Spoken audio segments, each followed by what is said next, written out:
Okay. Sounds good.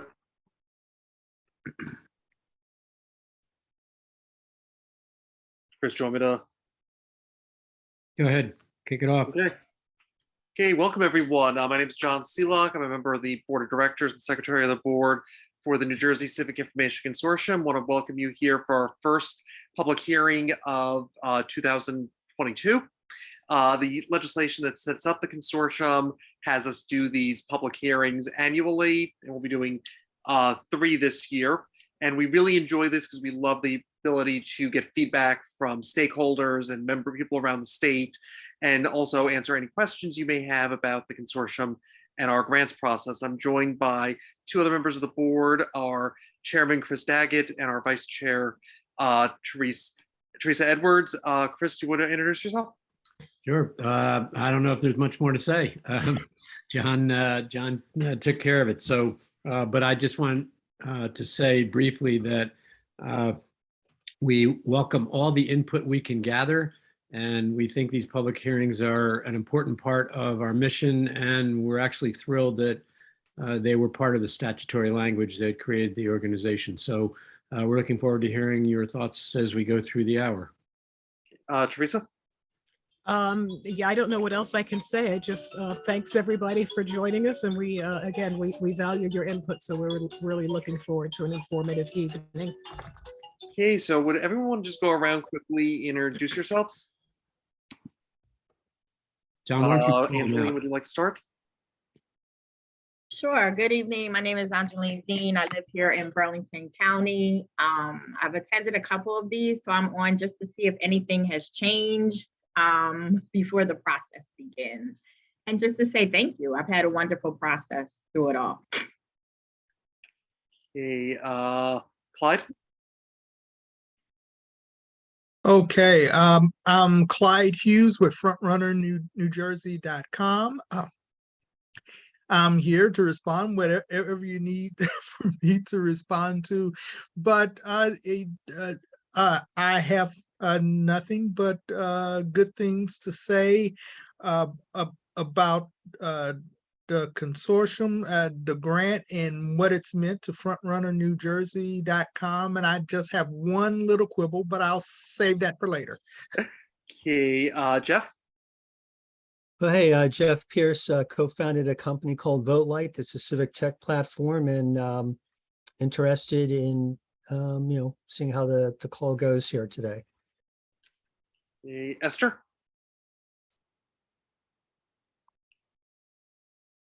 I'm so sorry. I joined it like a few minutes late. Am I just introducing myself? Yes. Okay. My name is Esther Paul. I am the engagement editor at Public Square Amplified, and I'm just here to listen and get more information as we move forward. Okay. Dominic? Want to introduce yourself? Hi, sorry about that. Can get myself off mute. I'm Dominic. I work with Hope Loft, one of the grant recipients. Follow South Jersey is the program that we operate. Nice to meet everybody. Okay, and Christian? I'm Christian Oberly. I actually work with Dominic. We're just double teaming it here to make sure we absorb anything we may or may not need to know. Okay, thank you everyone for joining us. So we've had as you are aware, we did our second round of grants back in the spring, and we had tremendous amount of applications, and the applications got better.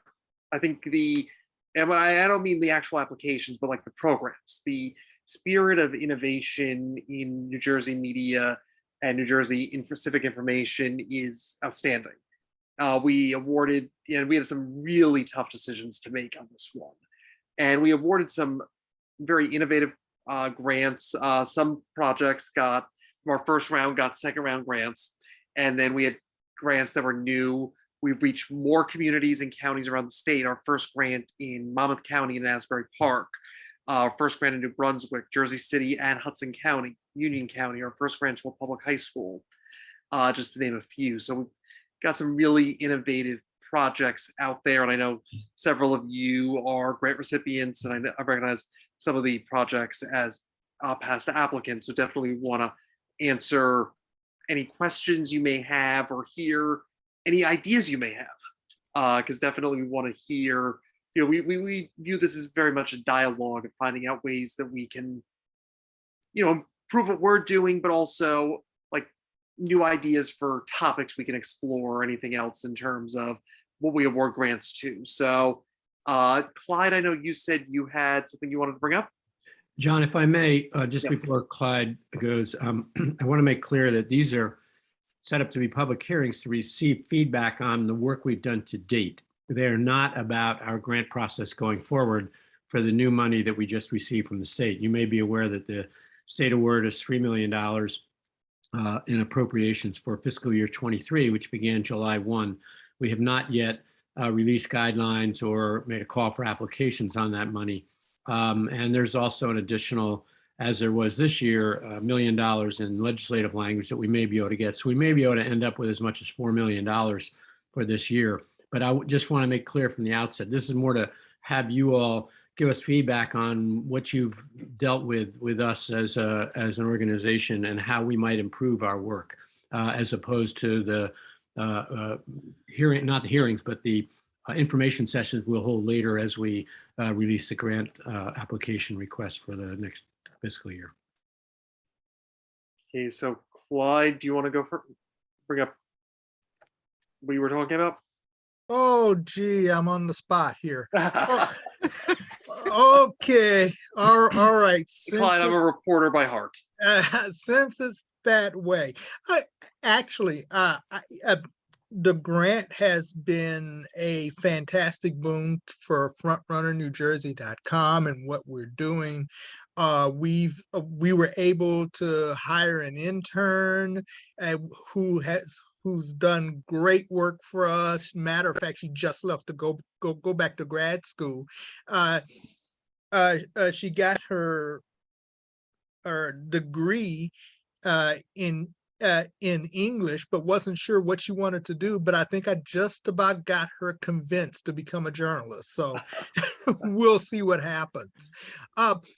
It has also allowed us to go into the community more often and engage people to find out what they want, how we can serve them as an independent news organization. And I can elaborate a little bit on that later. I don't want to hog up all the time. Now, my only quirk with the process is that we're working with a fiscal entity, and it's been a little bit of a challenge when we're using the grant and to pay bills. At the beginning, it was really rough. After the grant was received, we couldn't access the money for like a whole month, and just going through the red tape. And then after that, now we've got that down to 1 week from our ask to access the funds from the grant to actually getting it. So I've had to be a little more forward thinking instead of thinking, okay, there's a bill that has to be paid, I can ask for the money and I'll have it right away, and things to take care of. I have to do a little bit more planning, and that has taken up a little bit more time than I originally thought. But that's administrative. And in the grand scheme of things, it clearly doesn't outweigh, it doesn't even come close to outweighing the tremendous benefit that we have received from the grant and everything. So but I'm a journalist, I'm going to find something to complain about. But overall, I couldn't be happier. And Clyde, that's something we definitely want to hear about, because we want to try to make this, and I think there's one thing we always said is we want to try to make this as easy as possible for all the grant recipients. Mhm. So we definitely, that's something we would love to try to address if at all possible. And obviously, Yeah, I we don't can know get who that. your fiscal sponsor is off the top of my head. So Yeah, if we can try to streamline it, it would definitely make my life a little easier. Yeah, would But you but be- but but again, I don't want to get into the weeds with that. We can talk about that later. and that's actually what I was going to say is, would you be able to email us at info@njcivicinfo.org with everything you talked about, what the issue Sure. is, who your fiscal sponsor is, and Sure, then we can maybe start working on that offline. But sure, definitely, sure. that's definitely one of the types of things we definitely want to hear about, because we want to make this easy for you. Sure. Clyde, it underscores the importance also of establishing, and this is what we can learn from this, is helping grantees who need a fiscal sponsor to establish some ground rules right from the get-go. Because I don't think we thought about that as much as we probably could have, and clearly you didn't, because you were trying to, get organized and set up. So that's a really good point to think about for our communications with fiscal sponsors. So that's very helpful feedback. And again, for those who joined us later, Josie, I think, and Melissa, we are trying to solicit feedback on the consortium activities to date. This is not about grant making going forward, but it's about how we've operated and anything you would recommend that we do or do differently than we've been doing so far. And definitely, I think just one other thing, just to sort of jump off what Chris was saying, is remember, we're still very much a startup organization.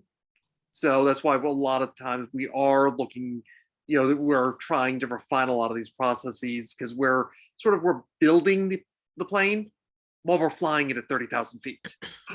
So just to, just to give you an idea of where we're at in terms of just some of those things, is that's why we're always, and we're constantly finding these quirks or quibbles, as Clyde, as you said, so we're always trying to solve them as we hear about them. So anyone else have any questions, comments, feedback? It's a quiet group. Yeah, well, I may have to leave at 6:30. I just want to say, like Clyde, I'm grateful. Same thing, Clyde. I experienced a little something. So I feel what you're saying with that. But that, again, that's on me as well. But I do want to say that I really did appreciate the process. And one of the things that I really did like is like that halfway point check-in. Because even with our grant, we had to rearrange some things because of COVID and change up some things. And so it was nice to have that midpoint check-in where you could talk it through with someone. So I just want to add that as a comment and say thank you for that, and thank you for even understanding, right, that these things happen. If you're working with the school system, you got to go through some red tape, and then it's taking longer and all of these other things. So it was very appreciative. But again, really, really doing that midpoint check-in, I think is very instrumental. It was for me anyway. No, thank you. That's great to hear. Okay, so Angeline, just to ask you this, do you think we should keep it at a midpoint check-in so that it's just that one, or do you recommend more? I would just say that one is good, because you guys are also so open with your emailing process that if you need to speak to somebody, that's available as well. So I know for me, the one was really good. Okay, thank you. And how about the application process itself? Were there any things that you went through or didn't go through that you would hope that we might change and do differently? I'm not sure if you're asking that collective, but I can say, or for myself, no, it was awesome. That was one of the oh my God, it wasn't hard to attach whatever documents were needed. It was, because I've done other grants, and then you got to call the people because you can't attach this, or this is not working, or that is not working. So your process was excellent. And very, very easy, very understandable, no complications, all of that. Yes. Good. John, I see Clyde has his hand up. Yes, Clyde, do you want to? You're muted, Clyde. Sorry about that. one of the things that I would suggest as far as the applying process, you know, and maybe it's just me and I'm lousy at math, but I really struggled with the budget in creating the budget. And then once I got the grant, making what I actually received jive with a new budget. And maybe it's something, if you can designate someone just to kind of help us talk through a budget so we can have a little bit of confidence, because I had no confidence writing a budget in putting that in and hoping that it struck the right chord and it had all the bells and whistles you're looking for. So maybe a tutorial, maybe someone who can help us talk through some of the questions that we have when we're applying for the budget, and maybe even afterwards, once we get the grant, if we have any questions of kind of then morphing what we actually got into a more fine-tuned budget. I know that was a couple of the things that I really worried about, because I was so afraid that I was going to screw it up. and it'd be nice to have that reassurance, maybe from the consortium, or maybe you can assign someone to do that, or whatever. That's the only thing I can think of. No, it's great to hear, because I think you know, we do look at the budgets very closely, and we definitely want to make sure that, you know, they're in order, but also that no one is tripping up and we have questions and we've got this great project and then we're looking at a budget and it's like, okay, there's something not mixing here. There's something not connecting here. So we definitely don't want to make sure that, you know, you're not losing out just because of something along those lines. Those are places something to keep in mind. Okay. And for people who received grants or who had applied, how was the process of working with you? Oh, actually, we'll skip that. Melissa, you have your hand up.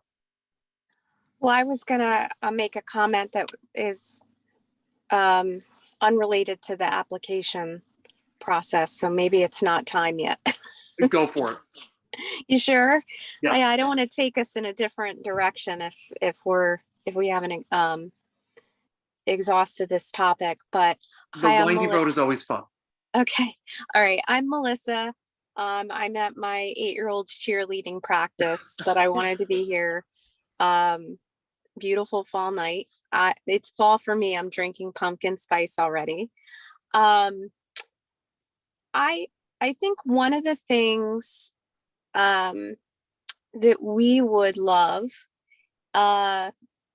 is more feedback and technical assistance from the consortium, all the people that make up the consortium. Like, our project, we're a startup. We have an extensive background in the nonprofit sector. We have an extensive background working with youth on the margins, youth who are homeless and foster care. But we don't have an extensive background in journalism. And we've had some funders who, at one extreme, we feel like they're, you know, so hands-on, like they're extremely hands-on, and they're providing almost daily feedback, like, oh, I saw this thing you posted, or in some of the other work that we do. And while we don't always love it, feedback from people who know more than us has always made us better. And I know that many of you, maybe all of you, are volunteers, and this is something that you're doing as a labor of love. Yes. Yes. And I would never suggest adding more to your plate, but I just feel like the collective expertise of the consortium if we ever had the chance to sort of like present what we were doing and get feedback, a lot of feedback or input, that would be so valuable to us to have feedback from the experts that are a part of this. So Melissa, can you speak a little, tell people, first of all, the organization and where you are and that sort of thing? Sure. Yeah, so we're at Hope Loft in Bridgeton, which is an incubator of social enterprises and nonprofits that improve the lives of children and families. And at Hope Loft, we're in the center of Bridgeton, New Jersey, like Center City. And one of our theories of change is that you cannot improve the lives of children and families in Bridgeton or anywhere without a vibrant local press. That you have to have a source of credible information to engage the community, to create transparency, and to give people a platform for their voice. And so we believe that, and we're building we have followsouthjersey.com, but also our reporters that we train are also providing content.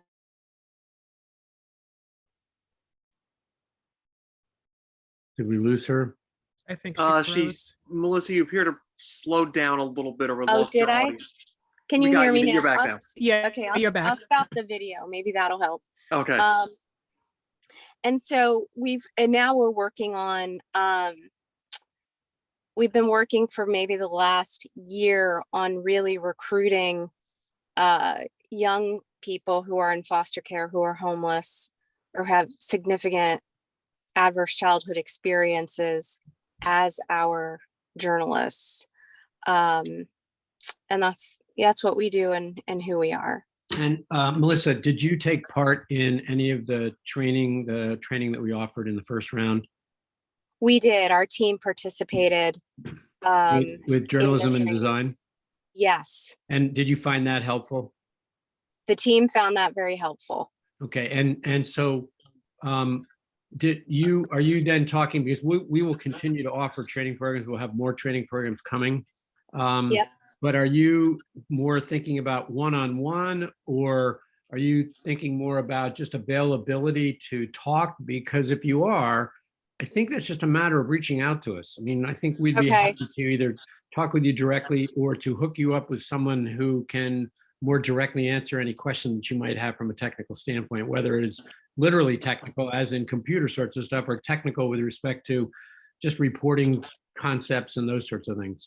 Yeah, no, I think that would be great. And in my mind, what I was kind of visualizing is like a day where, and maybe this happens, or is part of what folks are thinking about, but like a day where all the grantees come together, and we get to share what we've done with each other, our challenges, and receive feedback from the consortium. I mean, maybe I'm just feeling like coming out of COVID isolation, I just keep wanting to get together with like-minded people. But Those are that's suggestions. kind of what I was thinking about. Those Yeah. are good suggestions, and we can certainly consider that. And if we did it, I think,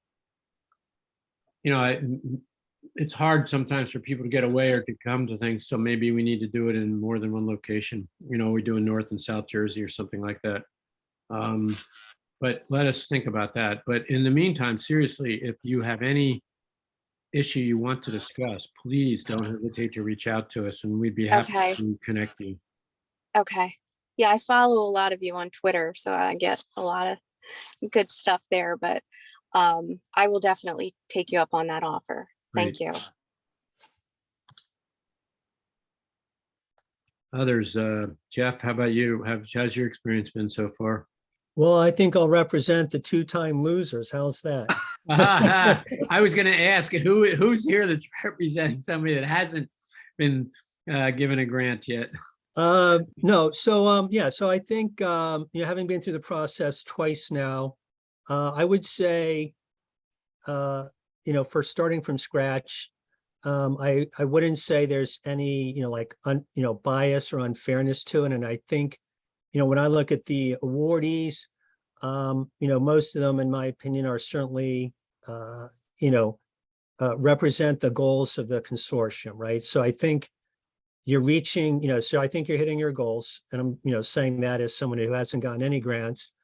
The two comments I would, and the application process, I think the way you've done it works out really well. The Airtable is easy enough to fill out, right? You ask for, you're not overburdening people. I heard Clyde talk a little bit about some of his budgeting challenges, but I would say the process is very open and reasonable. You don't have to have a PhD, right? You don't have to be, like running a center in a major university, right? In order to apply for a grant. So I think you'll have kind of hit a good mix of get the information we need, understand what's going on, and then you can make judgments, right? So I think that's worked out well. The only kind of thing I would encourage you to do, and I noticed I just rechecked the website this evening. I don't think that you make clear the amount of the awards. I think in the nonprofit world, a lot more organizations are very transparent about that. Or like with the state does an arts grant, right? The arts gets a lot of funding from the state. One of their requirements is that if you get funding, you have to put that on your website. So just a suggestion around transparency. I'm not complaining about anything, but I think especially if you're, if the state's giving $3 million, that's going to up kind of, the visibility of a program like this. So, I would suggest, transparency on awards, potentially something to think about is, the state government. Then I'm trying to think, so that's the only thing I would tell you in terms of the process and the applications. That's good feedback. Just quickly, I was looking at the press releases. I was thinking we put the numbers in, but we didn't. But we did, and we have an annual report about to come out where it'll all be in The there. numbers are there. Yeah, but they're not in the press release. Right. It's not as transparent. I forget like what, I mean, I don't say that Nike consistently says how much they give out, but if you think about it, when they do press releases, they'll say, like we give $10 million to Chalkbeat or, whatever it is, right? Yep. Yeah, we did I think our press release, we did the aggregate of 990,000 for this past round. Correct. Right. But I know our annual report is going to have more detailed numbers in it. So Well, but I like the suggestion. We're trying in every way to be transparent. So anything we can do to improve on that is welcome. Yeah. And I think you were going to add another thing too. Were you starting to say also, Jeff? I was just going to say is most of our grants, actually all of our grants in this last round were below that $75,000 amount. So, Jeff, did you have a second thing that you were going to raise? I think you're frozen here on this. Yeah, no, I'm, can you hear me now? Yes.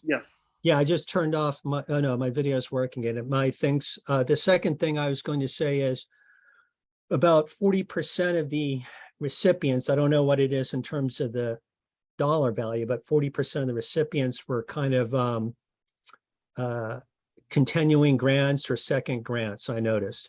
I remember in the first time we applied, there seemed to be a little bit of an emphasis on not becoming kind of like the repeatable, sustainable source of funding for projects. So, I don't know if that philosophy's changed or, it basically is kind of becomes like a mix of making decisions on, we're going to give secondary, year 2 grants, year 3 grants, whatever, just kind of based on, if the project had impact or whatever. But I do know that that's always a challenge in philanthropy or grants, how much do you do for seed funding? How much do you do for continuation? So I don't know if you need to develop something, philosophy around that, or, you're never going to be able to say 100% this is what we'll do and not do, but I don't know where your thoughts were around that as a board, I guess. It's definitely something we've talked about, and we definitely don't want to be the, okay, we're funding you in perpetuity or anything. But it was sort of that balance of, trying to get, more people in the door and working with new projects, because there's, as I said, so much creativity and innovation, but also that a lot of our first round could use that second grant to just, continue, because, some of these were pure startups and others were helping take a project to the next level. So it's sort of balancing it out. And definitely it's something, as we go forward, we continue to talk about it. We definitely want to hear feedback from you. And I believe, and I don't have the number in front of me, it was more toward new grants. But it ran more new than old. Yeah. 13 new, 8 old. Yeah. Yes. Actually, I think we give out 22. So, but I think it was 13 and 9 or something like that. Okay. Yeah. Ultimately. But having said that, Jeff, I forget, what's your organization again? You said in the beginning. Well, so we're a for-profit company doing something unique. It's called Vote Light. John and I had John was very helpful to me, had a good discussion. And we're finding that essentially probably our path to sustainability and being a New Jersey company that lasts a while is partnering with journalism partners. So we find we just have a lot of affinity as a tool or platform for journalism. So that's so what we're about is having a tool that lets you take political content and let people kind of read it and then go vote their choices, and they get shared with the elected officials who's make decisions on the political content you do. So it's a new way for engagement, and we're talking to other journalists, other journalism organizations about how to create revenue streams, from that. So, so that's, very short description of what we're up to. Like I said, I'd actually look to partner with a startup news organization that's focusing on like the urban cities in New Jersey. Obviously, we weren't successful, no problem. Like I said, I think, all the awards made sense to me, right? So, and at the end of the day, you have to make decisions which are tough. So, so I'm not complaining about that at all. Like I said, my only, so your process is good. The transparency point I brought up, and then, the sustainability, if, $3 million is a lot of money now. I mean, I think New Jersey probably has to be the leading state in terms of funding public journalism related adventures. If I'm, less. We actually, California just is in the process of passing a law. They just passed a law to give 25 million, but it's to fund journalists in organizations, as opposed to what we're doing, which is funding new organizations. Yeah, so they're doing like the Journalism's for America Corp thing. Yeah.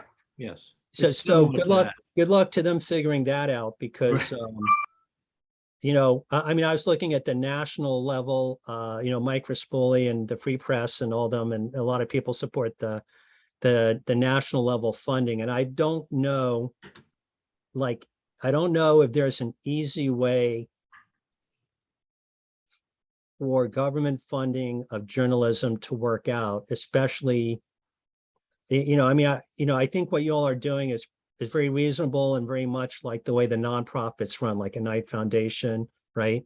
If you look at models, but it is government money, which I think is different. And I think it's going to be very challenging as a increased levels to really say, how do you choose this project over that?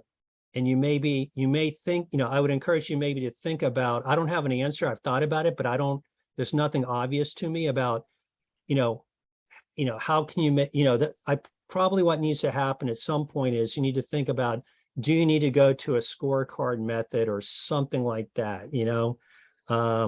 I don't recommend it because I think having the freedom you do is working out, you know what I'm saying, from a process point of view. But if there's a lot of government money getting involved, and I used to sell to the state of, state of New Jersey, there's just a whole layer of procurement that, I think you're fortunate to avoid being a recipient, but not being an agency, right? And Yes, very if you fortunate. can maintain that, good. But if you look at what California wants to do, or if you look at something like this being a model at a national level, I mean, I don't think public broadcasting would ever get passed in today's environment, right? So, I don't know if, I guess, not to ramble on here, but all I'm saying is, at some point, as the money goes up, you may need to think about something that, some kind of more rigorous way of how you do the analysis, rather than, I'm sure, you sit in a room and you do some rankings and things like that, but it's a little bit more informal, I'm sure, than the way a government procurement, like for Department of Defense runs, right? But if the money gets up there, people may start to bring that up. And I don't have a good answer for you. I'm sure a lot of you have probably been through that, just working on other grant type opportunities, So far, we're sort of in between that. I mean, we don't Yeah. have the level that you're talking about in Defense Department, but we had, each grant was read, what was it, 2 or 3 times by? 3 different times. people? 3 times. Yeah. Right, so there were 3 looks and there was a ranking process, and so it was, but it wasn't the kind of rigorous one, partly because we're not making widgets here. I mean, we're trying to encourage creativity and be a little bit loose in the sense of, everything we've said, like whatever the relationship is between the fiscal sponsor gets worked out with the grantee and the fiscal sponsor, or with the partner university. Some like to be really involved and others don't get so involved. And we've said, look, we want to just understand what's going to work here going forward. And it's helped by the fact that the statute itself is very clear that government cannot interfere with our work, and that we're really independent of folks. So that's also helpful to have that language. Yeah, and you still have political appointees, so that kind of Right. covers the government side, right? So, Right. yeah. So Yeah, go ahead. Dominic and Christian, anything on your end? Any thoughts you all have on your experience so far? I would say Melissa mostly covered everything that I was thinking of. Christian handles a lot more of the day-to-day stuff related to follow. Right. Yeah, and most of the communication from you guys kind of trickles down through Melissa and Dominic to me. They say, hey, this is what they want. I put it together as best I can. I pass it to them. They pass it to you. And as far as I know, you guys have been pleased with everything I've sent up the chain. Good. Hey, and Christian, tell them about your year 1 accolade. So we've been working with Rowan College of South Jersey to source some of our interns from them. And the head of their department of co-op and intern studies, she nominated us, Hope Loft, to be one of their preferred partners. So they made a plaque with Hope Loft on it and put it on their wall in one of their buildings. Just to kind of thank us for our level of involvement with their co-op and internship program. Great. Because when we were getting this off the ground and we initially reached out to them about it, they had to kind of pull the plug on their program because of COVID. And we said, you know what, even though you're pulling the plug on it, we're gonna do it anyway. So they were able to refer a couple kids to us, and we were able to bring them on even without the school's support at that point. And we brought them through the program, and they did well afterwards. And we've been keeping up with the kids that our CSJ sends to us to be interns, and they really appreciated that, especially since we were there when they were trying to start the program. And then when they finally did get their stuff together, once the vaccine rolled out and everything, we were still there to keep going with them. So they wanted to recognize us for that. It's awesome. Christian or Dominic or Melissa, would you be able to send us like just a quick summary of that to the info@njcivicinfo.org? And if there's a photo or any type of art that we can use with it, because we'd love to get that up on our social media accounts Yeah, I can and, get you you know, something. highlight this accomplishment and all the great things that you and all of our grantees are doing. Yeah, I can put something together for you. And there's a So if photograph. you could send that to us, that'd be great. So to Melissa's point about wanting people, the grantees to get together, you know, there's also What was something that? said for Jeff, for example, did you see any grantees on the list that you might find an interest in reaching out to partner in some way? Forget whether it's for a grant from us. The point is, are you seeing things going on? Because I think, Melissa, your comment is exactly why I've been working on this issue for 12 years, ever since I was first at the Geraldine R. Dodge Foundation, and running that was, for me, it all begins with civic engagement, and that of course begins with people being informed. So I would agree with you. You can't offer those kinds of services successfully without people being informed. So, but that is not unrelated to getting people out to vote. And what you do, I assume, Jeff, at Vote Light, I'm assuming it's in large part of the mission you have, or am I wrong on that? Yeah, well, you know, we're running pilots, and like I said, what we find is that, I mean, it just, it depends, right? I don't want to be a public commercial here on this, but yeah, I mean, I view, I did, I actually, my grantee I reached out to on, I think last year's, or I reached out to people who've been on these calls before or on other types of calls. So, I do take advantage of finding them, reach out to the Atlantic Stories folks. I had a conversation with them. We eventually, didn't really work together because what they do is a little bit different, but, like I said, it's, if there's opportunities, I can certainly reach out, and that's why I attend and watch all kinds of, related groups and things like that. So. Great. And Melissa or anybody else on thoughts on that? Have you partnered or have you reached out to other grantees?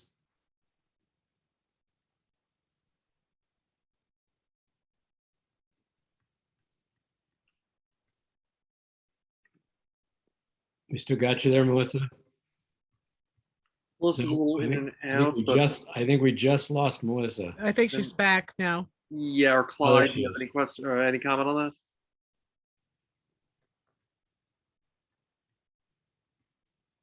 What There she is. did I miss? Wait a minute, you're breaking up. I was There you are. No, go on again. I dropped out for a minute.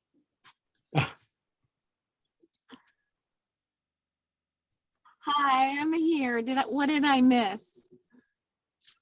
Just the question of whether or not you have, Whatever the comment was. I think it's the question is whether or not, No. you've done any linking up with others. And Jeff said that he had reached out to one of the grantees in the first round, and he's always looking for those kinds of things. But I didn't know whether there was anything you've seen with other grantees that has led you to reach out or wish you could reach out to them. I don't know if you can hear me. Can you hear me? Now Yes. we can. And now we can't. Is it me or did the Jetsons promise this would be a seamless video call thing? You have to have connection though, and that's on Melissa's end.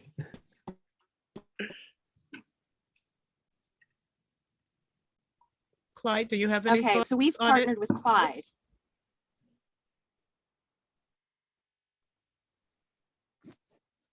How about now? Can you hear me now? Yes, yes, now we can. Okay, I'll try to say it really quickly.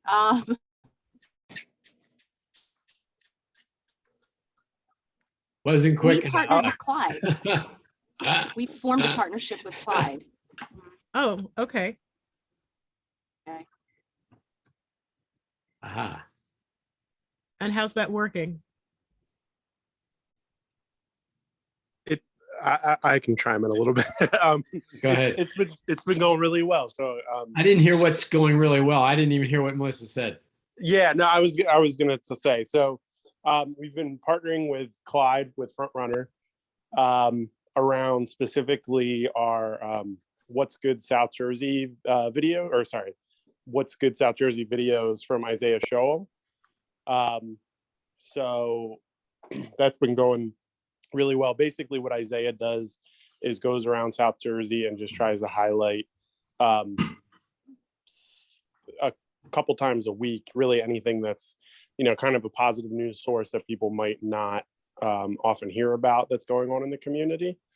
So one of the most recent ones, he did a video about someone that came to Hope Loft that used to work for Walt Disney World and was the actual manager of the entire Walt Disney World site, and kind of just spoke on his experience with that.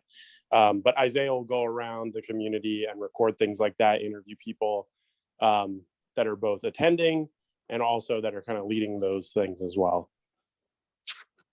And you guys are actually being too modest. Isaiah does a fantastic job. In fact, he often leaves me wondering, how did he find that? Why didn't I know about this? Absolutely. Yeah, Isaiah is a great asset to Hope Loft. You know, and I've been happy to promote him on my site, and I have to agree with Melissa that those are things that we need to be doing more of. And if there's a mechanism, or if we can create a mechanism where we can do more of those things, that would be fantastic. I'm looking forward to working with Hope Loft more, and I wholeheartedly agree. Any opportunities that come along where we can collaborate here and there with other funders, I think only makes all of us stronger. That's a very good point.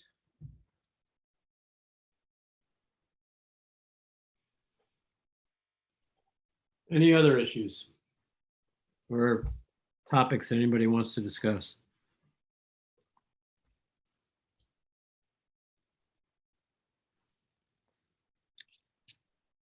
If not, maybe John, what do you think? Should we wrap up? I think so. You know, I think this has been great feedback, and this is a quick note jumping off when California set up their project of investing in public media, and I believe it's actually just students at UC Berkeley that will be eligible to be fellows, at least initially. One of the things they did cite was our work here in New Jersey with the consortium as an example, a strong example of public investment in media and journalism. So there is definitely, we are having that impact on other states.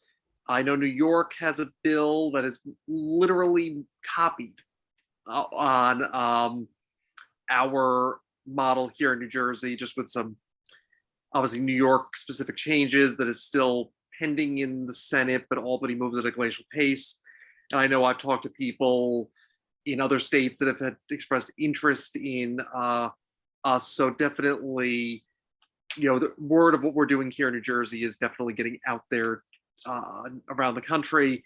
And a lot of that is very much testament to all of you, all of our applicants, grantees, because if, you know, we cannot do our work if it wasn't for all the innovation and great ideas and creativity and just imagination that all of you have in trying to build up access to local news and information across New Jersey. It's, you know, it definitely makes impresses me every time I see the, you know, reader grant application. So Teresa or Chris, do you have any other closing thoughts? No, No, I I think just- that's it. I yeah. just, yeah, thanks everybody for the work that you do. It's Likewise. inspiring. But please continue to reach out. And that includes you, Jeff, if there's something that we can do. I don't think we are interested just in supporting grantees. If there's other things that we can help you with and to use connections or whatever, please don't hesitate. Well, Chris, how about I'll drop you an email. I'm going to be at ONA next week. So I'll drop you an email after this call and kind of, Sure. if you want to set something up, that'd be great, especially Let me given your see. background. Yeah, I will not be at ONA. But I'm happy to talk anytime. Okay, Great. appreciate it. Thank you. Yep. All right. Thanks, Okay. everybody. Okay, All thank you right. so much. Have a great night.